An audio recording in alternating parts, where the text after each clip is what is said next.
Vote ঘোষণা হোক, মমতার হাত থেকে পুলিশ কেড়ে নেওয়া হোক, এই দাবি করলেন রাজ্যের এক বিরোধী নেতা। রাজ্যের এসআইআর এ চূড়ান্ত ভোটার তালিকা প্রকাশিত হয়েছে, তবে এখনও 60 লক্ষেরও বেশি নাম রয়েছে বিচারাধীন। এইসব ভোটারদের নামের বানান সংক্রান্ত ভুল রয়েছে বলে দাবি কমিশনের। আর এই প্রতিবেদন লেখা পর্যন্ত যা খবর, 60 লক্ষের মধ্যে 4 লক্ষের আবেদন দেখে সমস্যা মেটাতে পেরেছেন বিচারকেরা, কিন্তু বাকিদের ভবিষ্যৎ এখনও ঝুলে রয়েছে। এই 60 লক্ষের মধ্যে বেশিরভাগ বাংলাদেশি মুসলিম, যারা ভারতে অনুপ্রবেশ করেছে। এদের নাম ভোটার তালিকা থেকে বাদ যাবেই, এমন দাবি করেছেন রাজ্যের বিরোধী দলের এক নেতা। তিনি বলছেন, অবিলম্বে ভোট ঘোষণারও দাবি করছেন যিনি এই মন্তব্য করেছেন তার নাম শুভেন্দু অধিকারী। শিলিগুড়ির মেখলিগঞ্জের বিজেপির পরিবর্তন যাত্রা কর্মসূচিতে যোগ দিয়ে এই মন্তব্যই করেছেন বিরোধী দলনেতা। একই সঙ্গে রাজ্যে দ্রুত ভোট ঘোষণার দাবি করেছেন তিনি। কি বলেছেন শুনবো। ফাইনাল ভোটার লিস্ট বেরিয়ে গেছে, আমরা চাই ইমিডিয়েট ভোট ঘোষণা হোক এবং মমতার কাছ থেকে পুলিশটা নিয়ে নেওয়া হোক। 60 লক্ষের প্রশ্ন বলছেন, এতে কিছু নাম পদবীর বানান ভুল আছে, সেটা হবে, কিন্তু এর একটা বড় অংশ বাংলাদেশি মুসলিম অনুপ্রবেশকারী। কারো 3টা বউ, 12টা 18টা বাচ্চা, হিসাব দিতে পারছে না, তার বাবাই জানে না তার 7 নম্বর ছেলে কোনটা আর 3 নম্বর বউ কোনটা। এদের নাম থাকবে, পরিষ্কার কান খুলে শুনে রাখবে, এদের নাম থাকবে না। আজকে যারা এখনো সিএতে আবেদন করেন, নাম বাতিল হয়েছে আনম্যাপ থাকার জন্য, 2002 পরে আপনারা আসার কারণে আপনারা নিশ্চিন্তে সিএতে আবেদন করুন। মোদিজি আছেন, কোন হিন্দু শরণার্থী ধর্ম বাঁচানোর জন্য, প্রাণ বাঁচানোর জন্য যারা পশ্চিমবঙ্গে এবং ভারতে এসছে, তাদের কেউ কেশাগ্র স্পর্শ করতে পারবে না। এর আগে মঞ্চে বক্তৃতা দেওয়ার সময় শুভেন্দু অধিকারী বলেন, এই সরকারকে সরাতে হবে, কোনো ভারতীয় মুসলিমদের নিয়ে আমাদের সমস্যা নেই, কিন্তু ইসলামিক রাষ্ট্র বাংলাদেশের মুসলমানদের আমরা নেব কেন? বাংলাদেশের হিন্দুদের আমরা নেব কারণ তারা এক কাপড়ে পালিয়ে এসেছেন ধর্ম বাঁচানোর জন্য। তাদের অনুপ্রবেশকারী বলবো না, তাদের শরণার্থী বলবো। শুভেন্দু বলেন, মমতা ব্যানার্জি 550 কিলোমিটার বেড়া দিতে দেননি, জমি দেননি বিএসএফকে। এই রাজ্যে কোনো মহিলা সুরক্ষিত নন। কি বলেছেন শুভেন্দু অধিকারী শুনবো। এই সরকারকে সরাতে হবে, কোন ভারতীয় মুসলমানদের নিয়ে আমাদের সমস্যা নেই। আমাদের মন্ডল প্রেসিডেন্ট আসিকার রহমান, আমাদের কারোর সঙ্গে বিরোধ নেই, কিন্তু বন্ধু বলুন তো, ইসলামিক রাষ্ট্র বাংলাদেশ, সেখানকার মুসলমানদের আমরা নিব কেন? কেন নেব? আমরা কেন নেব? আমরা নিতে পারি না।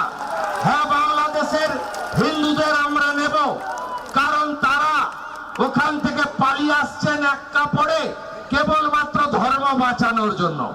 তাদেরকে অনুপ্রবেশকারী আমরা বলবো না, তাদেরকে বলবো শরণার্থী। আর মমতা ব্যানার্জি 550 কিলোমিটার বেড়া দিতে দেননি, জমি দেননি বিএসএফ কে। আপনি কি চান আপনার বাড়ির মেয়েটা লাভ জিহাদের জায়গায় পড়ুক? চান? হ্যাঁ কি না বলুন। আপনার বেটি, আমার বোন, আমার কন্যা, আমার দিদি আপনি চান? আপনি কি চান আরজি কর আরেকবার হোক? আপনি কি চান মেডিকেল কলেজের মধ্যে ডাক্তার খুন হয়েছে?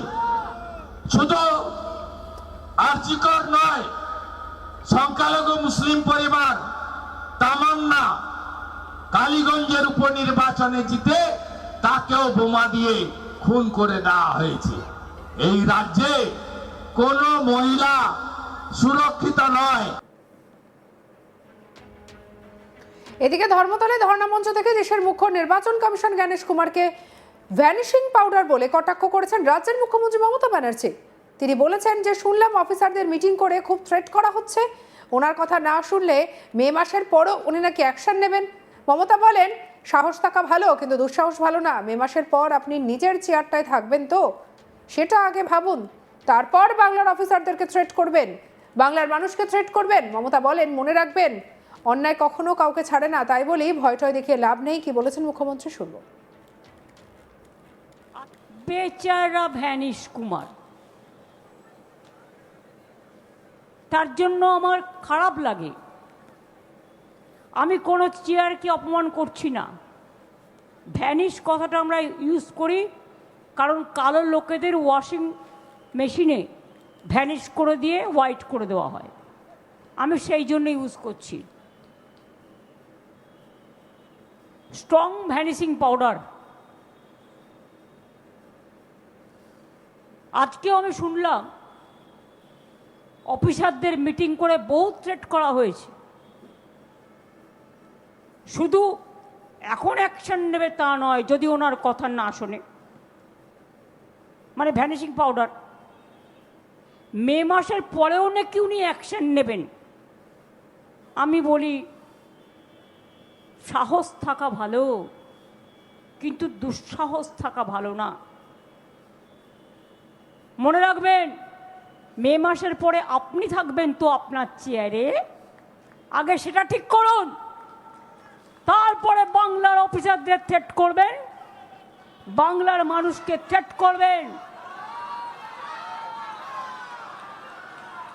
যে বিএলওরা, যে ইয়ারোরা, যে ডিওরা রাত দিন পরিশ্রম করে মারাও গেছেন অনেকে, এই চাপ সহ্য করতে না পেরে এসআইআরে একটা নোটিশ, একটা মৃত্যু, 190 জনের ওপর লোক মারা গেছে।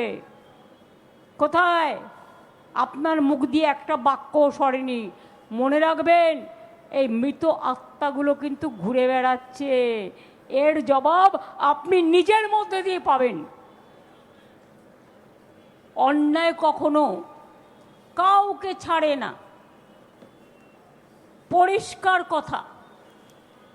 তাই বলি ভয় টয় দেখিয়ে লাভ নেই। ভোট ঘোষণা হোক, মমতার হাত থেকে পুলিশ কেড়ে নেওয়া হোক, এই দাবি করলেন বিরোধী দলনেতা। কি বলেছেন শুনবো। ফাইনাল ভোটার লিস্ট বেরিয়ে গেছে, আমরা চাই ইমিডিয়েট ভোট ঘোষণা হোক এবং মমতার কাছ থেকে পুলিশটা নিয়ে নেওয়া হোক। 60 লক্ষের প্রশ্ন বলছেন, এতে কিছু নাম পদবীর বানান ভুল আছে, সেটা হবে, কিন্তু এর একটা বড় অংশ বাংলাদেশি মুসলিম অনুপ্রবেশকারী।